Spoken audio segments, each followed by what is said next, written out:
Bismillahir Rahmanir Rahim. Alhamdulillah. Alhamdulillahi Rabbil Alameen.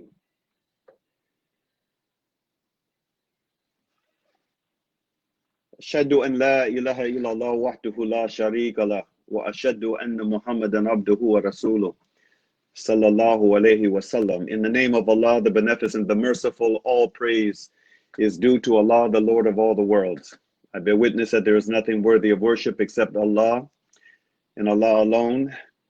And I bear witness that the Prophet Muhammad ibn Abdullah, the one through whom the Quran was revealed over 14 centuries ago, is his last divinely sent messenger and the seal of the prophethood within a prophetic brotherhood that began with Adam and ends with Muhammad.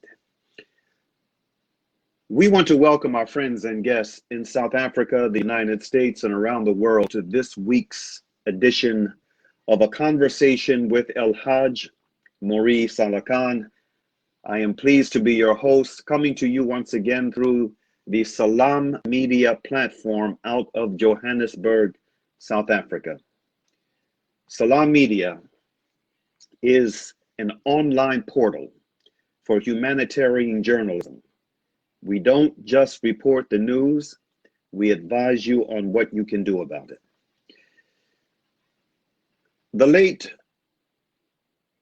Dr. Alfred M. Lilienthal, a Jewish lawyer and American diplomat, noted many years ago, quote, "Zionism is not Judaism, and Judaism is not Zionism. And to be anti-Zionist is in no way to be anti-Semitic. Zionism is a political movement devoted to the founding and advancement of the state of Israel, politically, diplomatically, financially, and otherwise. On the other hand, Judaism is a religious faith, a relationship between man and God, requiring no political loyalty to any country. Too often, religion and nationalism have become mixed up," end quote. Rarely do we hear such candor regarding the distinction between Judaism and Zionism from a prominent member of the Jewish community. Today, by the grace of Allah, we have an opportunity to hear more. Rabbi Yisroel Dovid Weiss is an Orthodox Jewish rabbi, a spokesman for Neturei Karta International, Jews United Against Zionism. He travels worldwide to explain that not only is the state of Israel a violation of international law, but that the whole Zionist ideology is built on a rebellion against the Almighty. He is constantly clarifying the difference between Judaism and Zionism.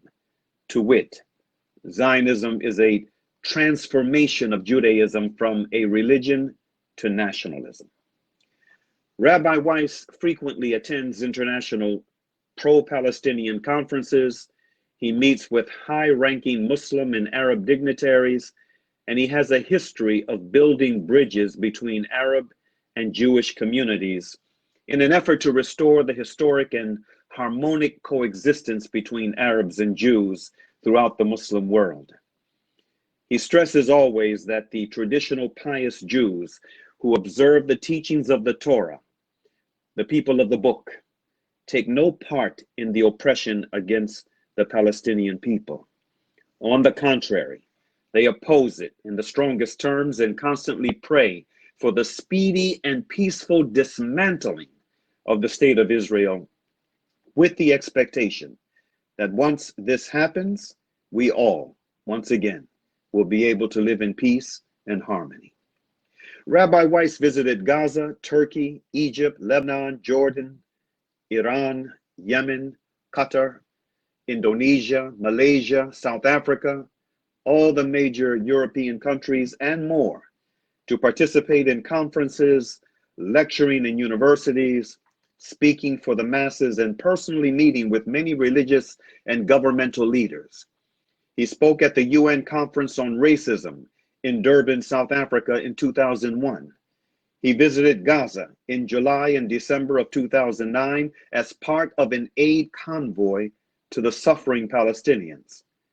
Neturei Karta International is an apolitical religious organization committed to publicizing the viewpoint of the masses of anti-Zionist Orthodox Jews worldwide, who strongly oppose the state of Israel and its actions.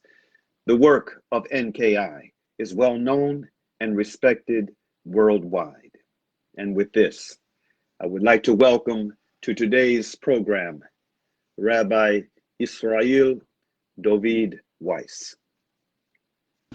Assalamu alaikum. It's an honor and a privilege. I'm humbled by your most eloquent presentation. MashaAllah. I'm, as I always like to say, I'm simply a messenger. I'm a messenger of the Jewish people around the world who are true to the Torah, to our covenant, the Jewish religion that we've made with the Almighty. Firstly, I pray to the Almighty to bestow upon me His truth and His wisdom, that I may convey His message and so bring peace to the world and sanctify His name. And assalamu alaikum to all the people who must be august and distinguished people to watch your program, and to you, of course, and your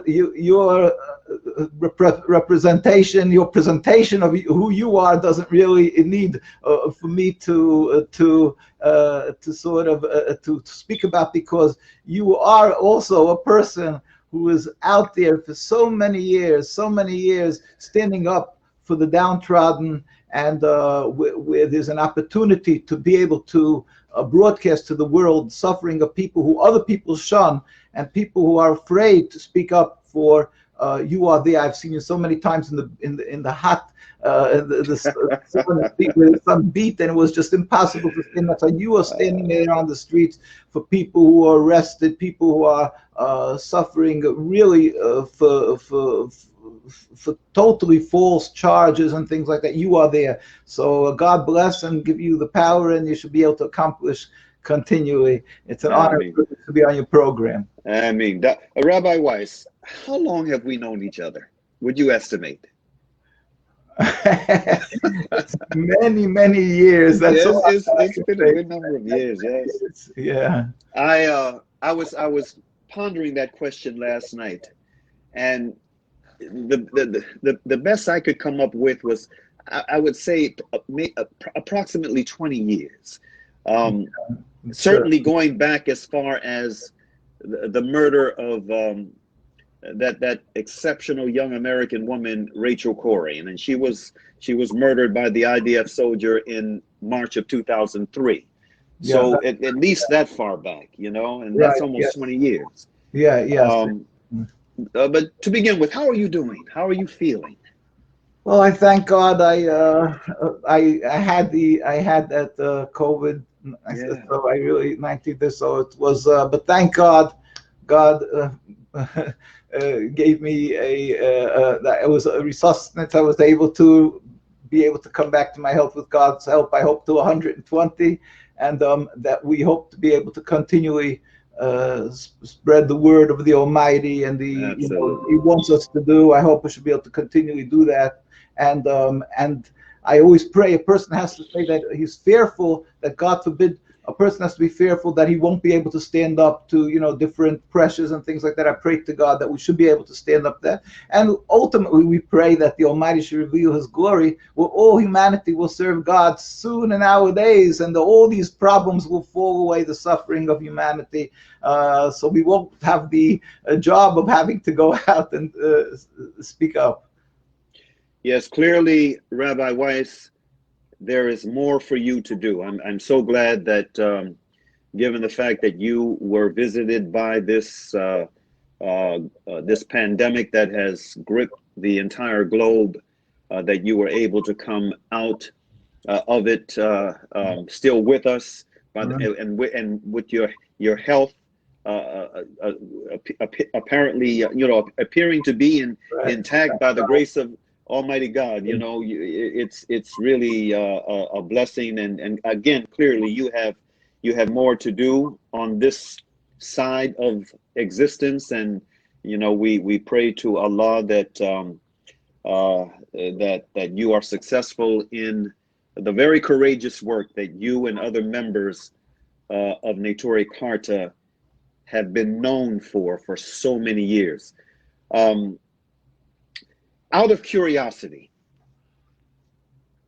I decided to check out what Wikipedia has to say about you. Yeah. Let me say, I wasn't surprised at what I found, because when it comes to controversial, hot-button political issues, Wikipedia is not always a reliable source. In fact, rarely are they a reliable source when it comes to certain issues for accurate information. So I wasn't surprised what the hit job that I found on Wikipedia concerning you, Rabbi Weiss. Yes. Among other things, quote, and this is going to lead to the first question of our conversation. He represents fewer than 500 people. Now, I know better than that. He represents fewer than 500 people. And Neturei Karta's extreme views, created around 100 years ago, are rejected by the vast majority of Orthodox Jews worldwide.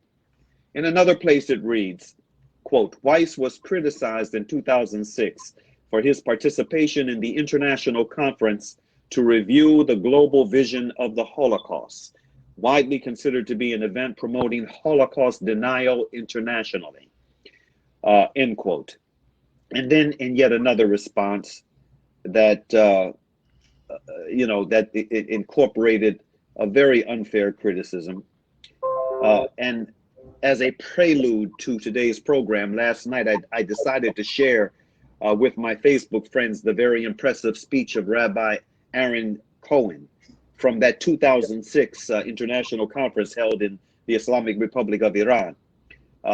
Rabbi Cohen, he challenged anyone who would deny that a Holocaust took place. He challenged anyone who would deny that a Holocaust took place, and he also, and this was very important, he also made it very clear that Jews had no right to use the Holocaust as an excuse to oppress another people. And this is something, of course, that went unsaid in the Wikipedia profile on you. And then again, lastly, in your profile, there is a paragraph that reads, in 2001, he attended, referencing you, the UN organized World Conference Against Racism in Durban, South Africa, as part of the Islamic Human Rights Commission delegation. During the conference, US and Israeli delegates walked out in protest for the singling out of Israel, end quote. Now, this brings me to the first question. Given the fact that most of the public criticism leveled against Neturei Karta revolves around your organization's position on Judaism versus Zionism, I think this would be a good starting point for us in today's conversation. When did Neturei Karta come into existence, and what is the distinction between Judaism and Zionism, and why is this important? Yeah, so with the help of the Almighty, like you said, everything, we say that there's a saying amongst our holy rabbis that falsehood has to take a grain of truth, or else it won't have the feet to stand on, because a falsehood doesn't have feet to stand on. So they take a grain of truth from everything, and then they just incorporate their falsehood that they're trying to bring to the front, and that's the way they try to con people into believing that. So in everything that you mentioned, there were issues of truth. There was some, but they incorporated falsehood. The people, the Jewish people, as people well know, are more than 500 people of Jewish people. And what does Judaism mean? Judaism is a religion to be subservient to God. It's 3,000 years that we stood on Mount Sinai around 3,000 years, and we accepted the covenant to be subservient to the Almighty and accept the teachings of the Almighty. This issue, what it means is that we must accept every word of the Torah, and it hasn't changed. It's a godly given Torah, so therefore it's something above time and space, and therefore the Torah does not change. We have to throughout the generations, we attempt and we do see that our lives should be acceptable, go according to the words of the Torah. And God, who is above time, and he wrote the Torah, gave us the Torah. It's like a blueprint for the world, and it's no difference whether it was given on Mount Sinai when people didn't have cars, automobiles, or computers, to today. So that is a fact that hasn't changed, and we have to relate to that and accept the words of the Torah in every changing generation. It doesn't really matter what time of history it is. So this is basically what Judaism, to be subservient to God, to accept the Torah. The concept of Zionism, to create a state, is a so-called Jewish state. This is a matter of a little over 150 years, 130, 150 years old, and therefore it is a relatively new concept. Again, Judaism is subservience to God, it's a spirituality. Zionism is a transformation, as you eloquently said earlier, to nationalism, to a concept of being loyal to a goal, a material goal of having a piece of land and so forth. This Judaism can't be changed by any Jew whatsoever. I know I was a little, I elaborated a lot on that. But this is the facts of Judaism. Therefore, we went through many times in our history, very trying times, and times that people thought that, let's say, when they were being by the Crusades or the Inquisition, that they said it was times that was called the Golden Age of Judaism, where there was some very rich communities, and they could have afforded to buy a piece of land. And they asked the rabbis, should we buy a piece of land? Should we do something to create our own safe haven or so forth? And the rabbi said that is expressly forbidden in the Torah. Have patience. God is all compassionate. He sees every person suffering. When the time will come that we should leave exile, then he will take us out. But till that day comes, we are forbidden to try to create even 1 inch of Jewish sovereignty. Now, I left out an important issue. We accepted this, the rule of the Almighty, this 3,000 years ago, the Torah, which Moses brought down from Mount Sinai for us.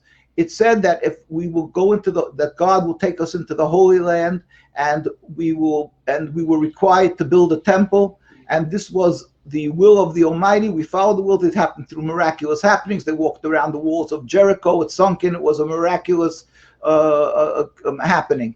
And we went in, but God stipulated that we have to be in a high level of holiness. If not, we will be rejected from the land. It says that many times in the Torah, that it's a holy land we rejected.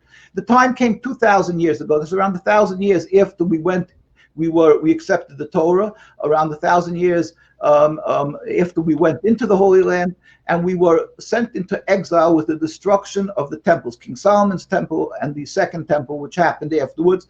We were sent into exile. This is 2,000 years. We went through many trials and tribulations, but the Jewish people accepted that everything that happens is from God, and it was God's decree to go into exile, and therefore we are under the rules of God, of the Torah. It never changes. That is, there's 3 oaths of God at the time. 1, not to return en masse, in large numbers, to the Holy Land. Secondly, not to rebel against any nation. We have to be loyal citizens in every country we reside.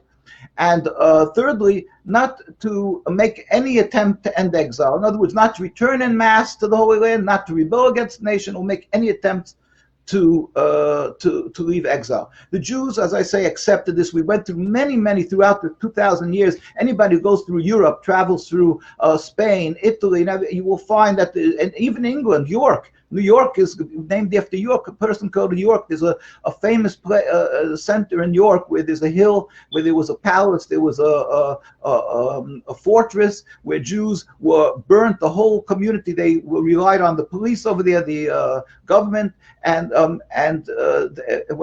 they were surrounded by people who wanted them to forcefully convert them out of Judaism. They refused. They went up there, and some of them took their own lives, many of them, because they were afraid they would be forced to convert, and then they were burnt alive over there. But many of them took their own lives. I'm talking, and there's a big plaque in York. Go to New York. New York has it named after. There's a big plaque on the bottom of the hill. It's a famous place. So this was already in England. This is 600 years or something. If maybe I'm making a mistake, how many years ago? But it's way back in our history. At the same time, the Jewish, and that could go through in Spain and Italy. You go from city to city, where Jews were sent into exile, or there was that they were burnt at the stake if they refused to convert.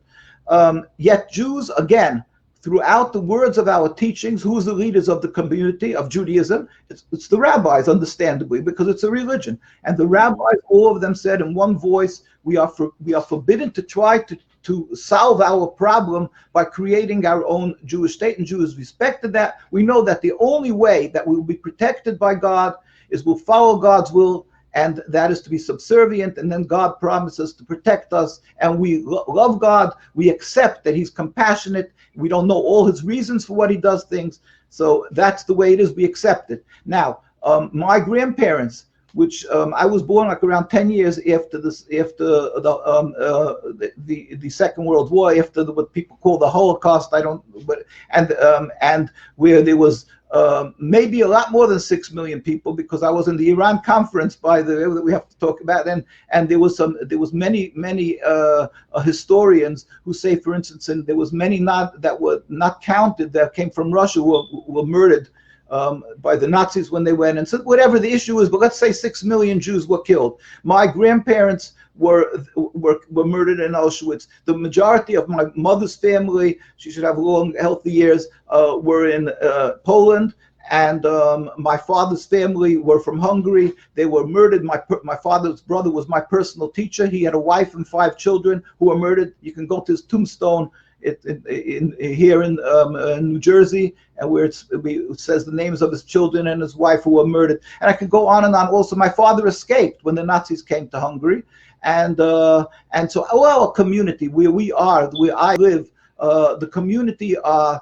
people who are immigrants who survived almost entirely, who escaped from the Holocaust. So it's in our bones. This is something that we live and breathe. Our relatives, all the people in our communities, many of them had numbers tattooed into their hands because they were like prison. And prisoners in the concentration camps where they were known by their numbers. That's all like cattle. So just that issue. But basically, that's a side issue. But still in all, the point was that none of our rabbis, none of the leaders throughout the generations, we went through so many trials and tribulations, none of them said that the solution will be to try to revolt against God's commands or outsmart God by making our own country, because it's God's world. He protects us. His concepts, we don't know why he has reasons for different things. We have to be introspective and try to understand why he brings things happen, why the Holocaust and so forth. But we are not embittered. We do not question the hand of God. And if he says that it's forbidden, that since we're in exile, we are forbidden to return and make our own state, we accept that lovingly and know that that will never be the solution to fight God. It's ridiculous. We're breathing air. COVID-19 showed that people, the doctors, everybody, they don't understand how we breathe. They can't figure this whole issue out. But it's God who makes us, our bodies, the DNA, work like clockwork. In, out, out. You're breathing. It's all in the hands of God. And God says to us that the solution is to serve him and to be loyal to him, and not to try to take a gun in our hands and say, we'll protect ourselves. The ones who do come along with this is because it's prefaced with that they scorn God, that they don't accept the words of God, that they rebel against God and remove God from the equation. And they come along, these Jews who come from Jewish parents, maybe some of them or a lot of them, but they simply they threw that out. They threw out the Torah and they say we don't accept the words of God. Our only solution, where was God? And they spew heresy and they say, where was God by our suffering? As if that, while they're saying this, they're breathing, they're not imploding, it's because of God. But anyway, so that's what they're doing. So they said that the solution is to take a gun in our hands and create a state.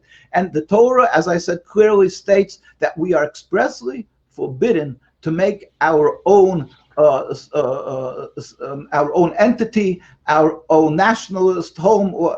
Now, not only that, but of course, by going and taking the homes away from others, by stealing and killing, that's part of the basics of the Torah. Thou shalt not kill, thou shalt not steal. That said, the rabbis around the world, the hundreds of thousands of Jews who are living around the world, who are still following the words of the Torah, who are true to the words of the Torah from before the Holocaust or after the Holocaust, all stood in one, because Zionism, we have to make clear, didn't happen because of the Holocaust. Zionism was like 50 years before the Holocaust came, and they decided that their way is to make their own national home. And the rabbis at the time, it was in Jerusalem, for instance, there was Rabbi Sonnenfeld of blessed memory. He stood up, he met with the king of Transjordan to let them know, to let the world know that we refuse to in any manner accept this concept of trying to confiscate or take the land away from the Palestinian people to create a homeland.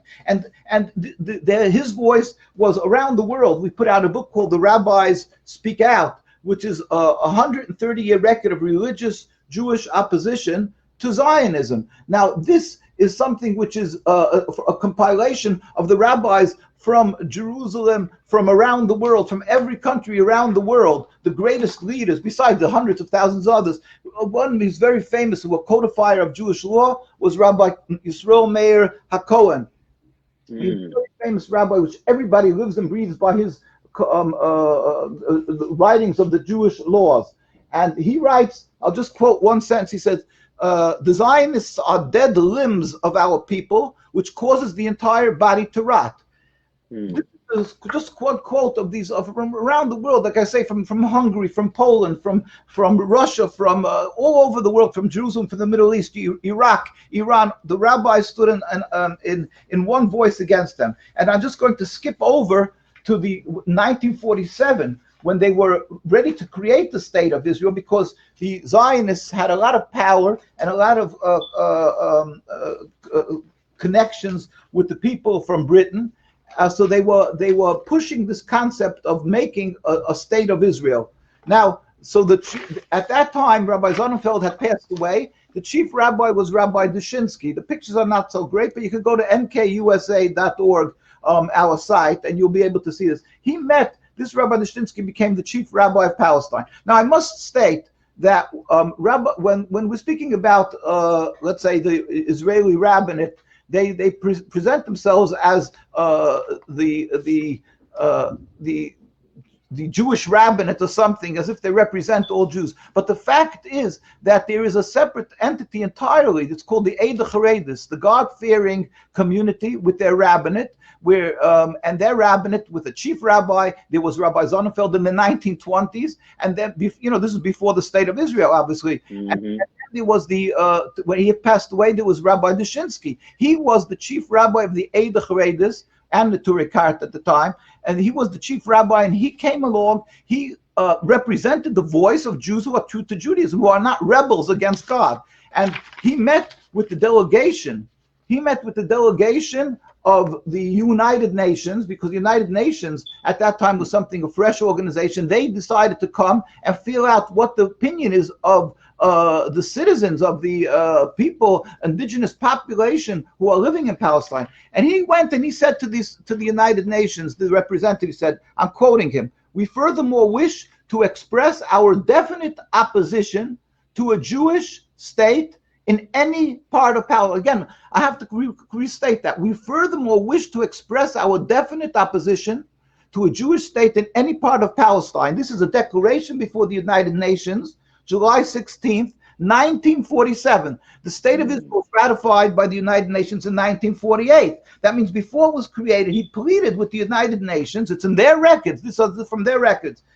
Now, you mentioned that in the Wikipedia, of course, which is full of falsehoods. But here, this is a picture. Again, my pictures are not that good, but you can see this is over 100,000 people welcoming welcoming Anti-Zionist rabbi to Jerusalem, and this is in 2013. There's constantly different ones, but we have pictures when these are people who was for just to welcome a rabbi who came from New York to give them a little support in the streets of Jerusalem. I don't think this looks like 5,000 people, but you know, whatever. This is in Washington, D.C. when Netanyahu came to visit with the president, and here you have tens of thousands of people going and demonstrating in front of the White House. I mean, we have we have thousands of pictures of every year demonstrations. I just have some collections I have that I could show you. But the point is, when the Rabbi Dushinsky passed away, we had over 100,000 people in the streets of Jerusalem to welcome the new chief rabbi. His name was Rabbi Weiss. Then he passed away. There's another Rabbi Weiss, actually, is the chief rabbi there. Both of them are not my relatives, except distant from Abraham, Isaac, and Jacob, but not a close relative, and they're chief rabbis. In other words, there's a dual rabbinate in the Holy Land. There's the Israeli rabbinate that everybody knows about, and that chief rabbi, and everybody thinks that they represent both the Jewish communities in Palestine, or what they would like to call Israel, and the Jewish religion. It's a given, and whatever they say a statement, their chief rabbi, it's given as if that would be the words, God forbid, of God. But the truth is, it's all a farce. It's a window dressing for this occupation that's totally illegitimate and illegal. And the Jewish people who are true to the Torah, these Jews of our history, the ones who gave their lives for the Torah, my grandparents, and the generations, we never have a gap in our history of being loyal to the Torah until today.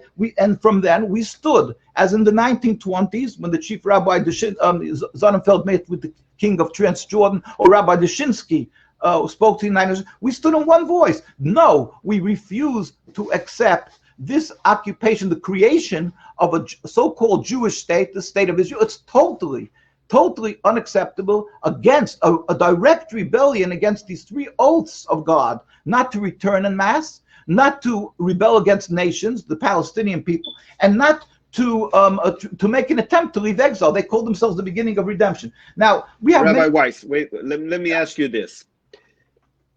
Were most of the founders of Zionism practicing Jews? And in fact, just the opposite. They were almost entirely. The movement of Zionism was started by, we could start by Theodor Herzl, and I have many of his quotes. But I would just like to show just a picture to give you an idea. I'll just bear with me half a second. Okay. We have well, this is not such a clear picture, but I'll show you this picture here. This is a picture of David Ben-Gurion, who was the first prime minister of Israel, reading the Declaration of Independence in 1948 in Independence Hall. Now, just get a picture of these are the representatives of the Zionist state, and look at them. If you see one of them covering the head, as a Jew is required to do. I'm not even talking about a beard or payas like we go or something. Now, and you look at the gatherings that we have of our rabbis, and you'll see a picture of what a rabbi looks like, and I'll show you a picture, go to outside of gatherings of what a Jewish person who's representing Judaism, and our Jewish gatherings, what they look like, how the Jews look like. So this is such a farce. It's so comical if it wouldn't be so tragic. You know, so no, then they're not religious Jews. Their issue is a direct transformation from Judaism as subservience to God into a nationalism. We have a book we put out called Traditional Torah Opposition to Zionism. And there we have a compilation of many documents and quotes of the Zionists, also documents of the Zionists. And I would just like to quote Theodor Herzl, who was in his own diary that he was the father, of course, of Zionism. And he wrote, the way to solve the problem of anti-Semitism is to speak to the head priest of Vienna, to get an appointment with the Pope, to make a mass conversion of all the Jews of Austria to Catholicism. He should make an appointment. Now, mind you, this was this is way before the state of Israel, way before the Holocaust, right? And he still said that the way to solve the problem of anti-Semitism is to speak to the head priest of Vienna, to get an appointment with the Pope, to make a mass conversion of all Jews of Austria to Catholicism. It should be done on a Sunday in the middle of the day with music and pride publicly. We are the last generation that held on to the faith of our forefathers. The conversion would be in St. Stephen's Cathedral. This is a quote from his own book. Wait, I'll just put a little icing on the cake. So there was, let's say, in 19, right? Again, the state was created, it was ratified in 1948. But at the beginning, when they started moving this movement of Zionism and going up to the Holy Land to create their rebellion against God and their Nakba, their tragedy, their destruction of the Palestinian people there. Vladimir Jabotinsky was the founder of revisionist Zionism, wrote, and he wrote this openly in called Haaretz newspaper, which still goes on the Haaretz today in the Holy Land. And it says in an article called from quoting outside the encampment, he wrote like this. Unabashedly, he wrote, in the national home, we will announce that those Jews who have on themselves the rust of exile and they refuse to shave off their beards and earlocks, earlocks, will be second-class citizens and not have a right to vote. Imagine that, they're creating a Jewish state, supposedly because they're standing up to save the Jews from anti-Semitism. They're the heroes and the ones who finally stood up. And he's creating a state, and he says his idea of Theodor Herzl is to have all Jews convert out of the religion. And Jabotinsky says, well, at least one thing we'll make sure, they shouldn't have beards and payas, and earlocks. They will call us. I mean, let's try to get our heads around this.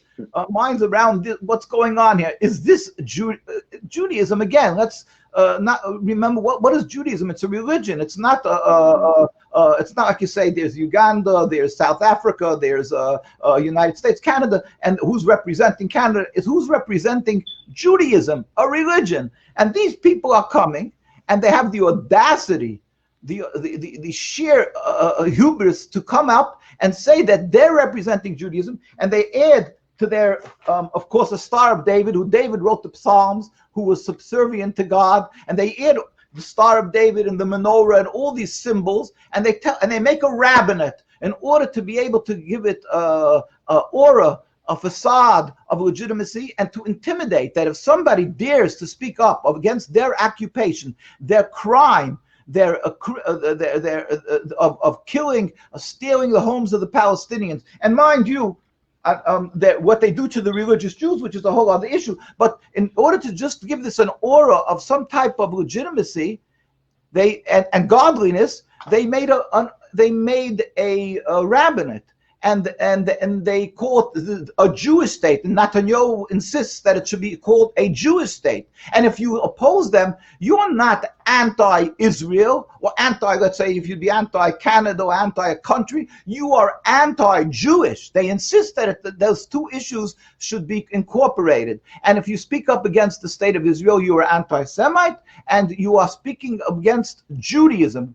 End of statement, end period. That's the way they do it. They won't tell you that they have mandatory army service, to serve in their military, and they arrest boys and girls. They force them into prisons, not to go prison outfits, mind you, but they put them into their army uniforms. This girl is carrying a psalm with her. She's saying a prayer. She's crying because she was arrested. They take all the Jewish youth. Because from the age of 17 on, it's mandatory service, boys and girls in the Israeli army, and they refuse. The religious community refuses to serve in the army.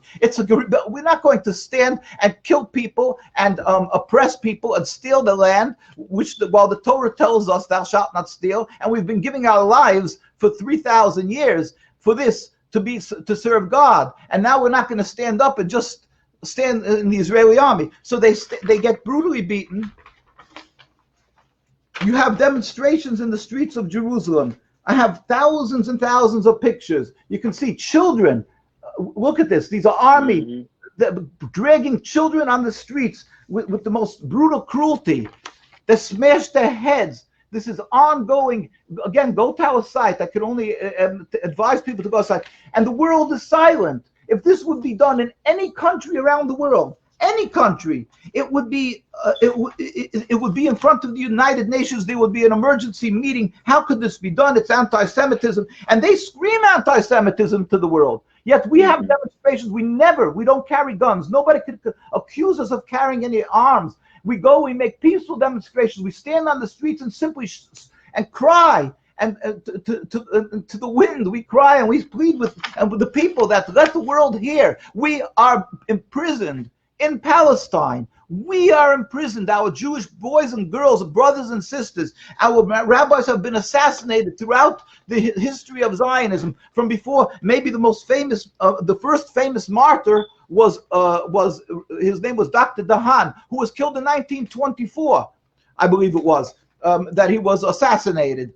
And it's in the books. It's in the Zionist declaration. Here they're spraying it's called stink chemicals that destroy their clothes when the Jews are demonstrating. They're poor communities. They have to buy new clothes after every demonstration, all because it's their ploy that they should silence the Jews. You see women standing there with Palestinian flags. This is in a Jewish neighborhood.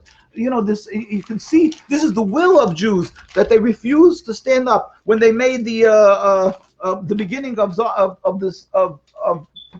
Zionism came. So, and then there was Yasser Arafat and stood up to represent his people. It was our rabbis who stood up and said, no, we refuse to accept this concept, this occupation, and we stand together with Palestinians. And we don't accuse the Palestinians of being terrorists. We accuse them of being victims, which is not an accusation, but a heartfelt cry of solidarity and support and hurt and sympathy. And here, this Rabbi Hirsch, he was one of our main voices of being outspoken to the world, the voice of the Jewish community in Palestine. Mind you, he lived in the city of Jerusalem, of Al-Quds.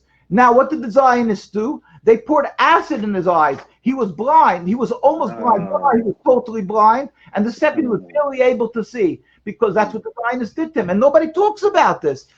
I could go on and on and on, but just the fact of the matter is, Judaism is religion, subservience to God, and there is no way, shape, or form that we have any will or connection to this occupation. It is totally against what Judaism is, what God wants of us, and the hundreds and hundreds of thousands of Jews in Jerusalem. Now, and in occupied Palestine. But I have to add, not only the Jews in Palestine, of course, but if you will go around the world, you will find invariably that in any community, if you go to, of course, to the United States, where it has the second largest Jewish community, you will come to New York, and you will go, or to Montreal, Canada, or London in England, you will find that the very religious community is not Zionist. On the contrary, there is not one Israeli flag in Williamsburg, Brooklyn, right across from Manhattan. If I'm sure you've been there,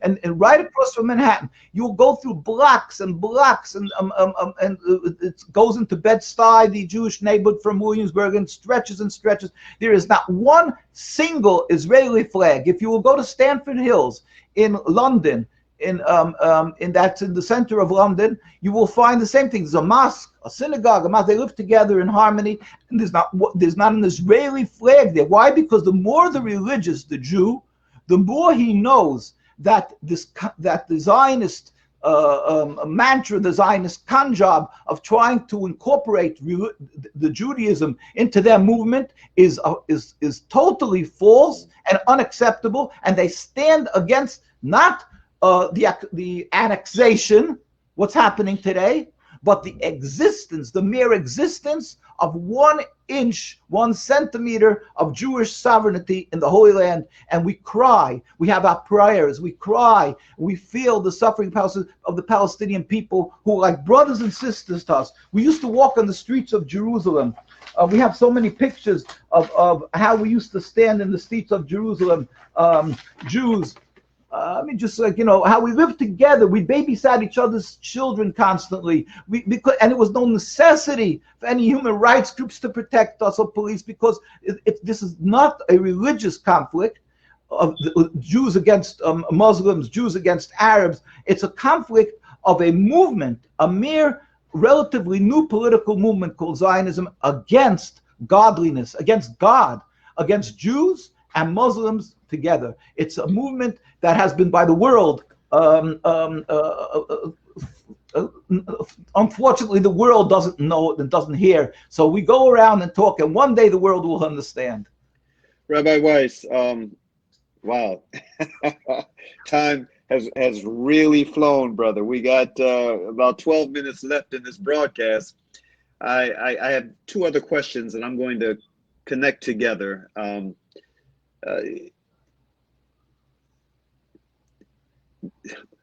On the back of what you just said, you know, about how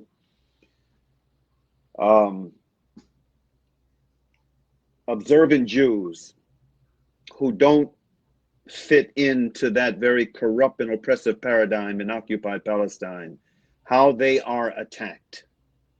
And of course, we don't see we don't see that. We don't see reports of that here in America, and no doubt in other parts of the world. My question to you is, I know that there are members of, well, I assume there are members of Neturei Karta who reside in occupied Palestine. Is Neturei Karta the only entity that is anti-Zionist in occupied Palestine? Are there other organizations or other groups and communities that have this very visible posture, and are they part of that targeted Jewish community that gets the kind of treatment, that horrific treatment that you just outlined, that we don't hear about over here? That's one question. And then the other question is, I'd like for you, before the program ends, to weigh in with your opinion of what just recently took place, that's been getting a lot of international attention, this so-called accord between the United Arab Emirates and Israel, supposedly brokered by Trump, that from my humble perspective, simply makes official the obvious, what has been taking place all along. But I'd like to have your opinion on that, my friend. First, again, you know, the composition of the Jewish opposition to Zionism in occupied Palestine, and then your view, your opinion of this accord, quote unquote, that just took place. Yeah, with God's help, we'll have to have more programs about this, because, yes, you know, we're talking about the state, which is over 70 years, unfortunately, and we're talking about the occupation, which was over 100 years, really, well over 100 years already. So it doesn't do justice, you know, to take it. But I could just say that again, as I think with God's help, try to clarify, the Torah is clearly contradictory, and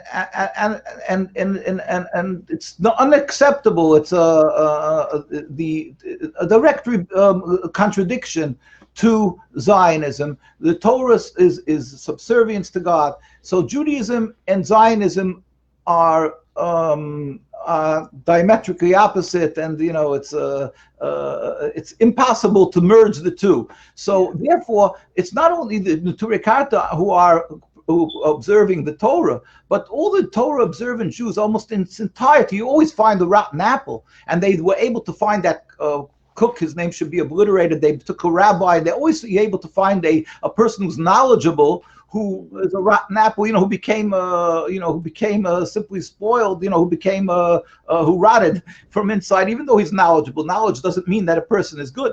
But as a general rule, so the Jews around the world stood in opposition, in total opposition, and that was the Zionists who started joining the Zionist movement were ostracized. It started in Europe, and they were ostracized from the Jewish community entirely. It was almost entirely. There was very, very few who stood and accepted the rabbis who were somehow stood and tried to give them support.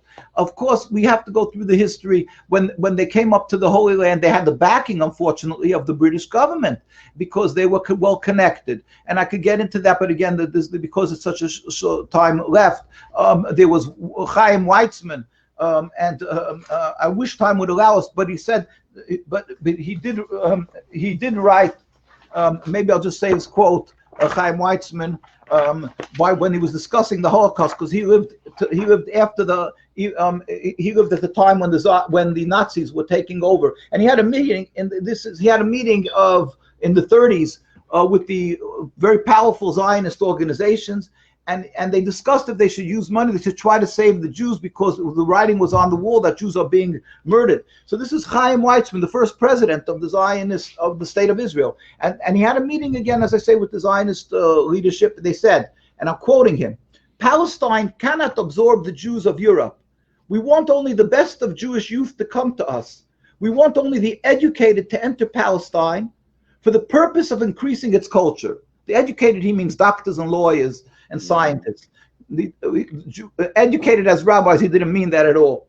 The other Jews, meaning the Jews who are not these scientists and lawyers, will have to stay where they are and face whatever fate awaits them. These millions of Jews are dust on the wheels of history and may have to be blown away. We don't want them pouring into Palestine. We don't want Tel Aviv to become another low-grade ghetto, meaning Jews like me. He didn't want these type of Jews. So these are the pictures of what Zionism was about, a nationalism. Now, of course, later, again, the time doesn't allow, but later then they claimed that when they actually worked, they colluded with the Nazis to get the Jews sent up because they want the Jews to come and create their state. But they didn't want Jews like us, who were against the state, to be there and make them trouble.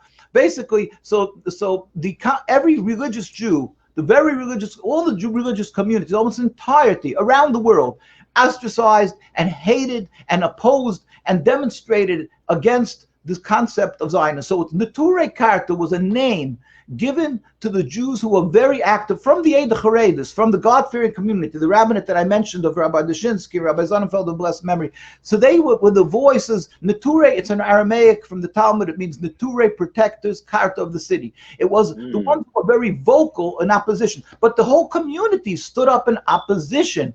And until today, Neturei Karta is it's not a card-carrying organization. It's a voice of many people who are very vocal, but there's many different communities and organizations and synagogues and all around the world. Again, the rule is of this: the more the religious, the more they know their religion, the more they are attached to the religion, they stand in opposition to the entity called the State of Israel that is across the board around the world. Their voices aren't heard because of the intimidation, because of the Zionist attacks, brutal attacks on the ones who are very vocal, how they murdered, assassinated our rabbis. They attacked brutally in every shape and form in the Holy Land.